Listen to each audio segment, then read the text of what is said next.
Good afternoon, everyone. Well, luckily, first week of spring, not as active severe weather-wise as last week.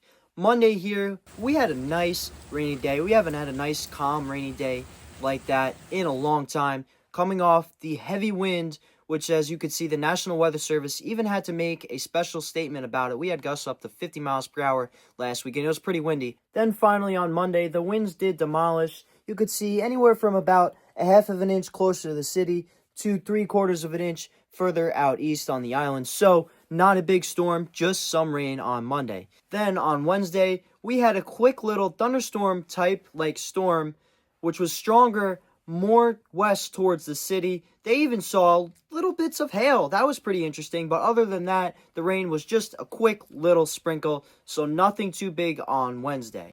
That's your local-wise weather news for this week. But let's talk about something we don't see that often here from the National Weather Service. They issued a slight risk for severe weather all the way up in Seattle, Washington. We do not see that often. They had the possibilities, again, for tornadoes and hail, which come with those severe thunderstorms that are common during spring, but definitely not there.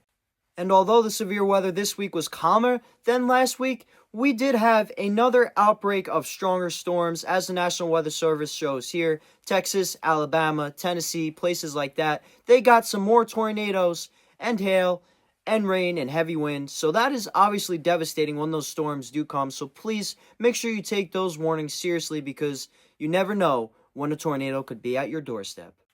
And on top of all the severe weather, there's also been critical fire outlooks, which is due to these heavy winds and dry weather. These fires that burn spread so easily, like we saw here on Long Island. So that is definitely something to be concerned about. Luckily, not as big as the wildfires we saw back in California a little bit ago.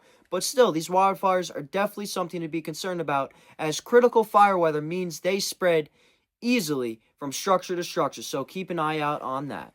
Luckily, we do have some good news to talk about if you're into the weather and solar eclipses.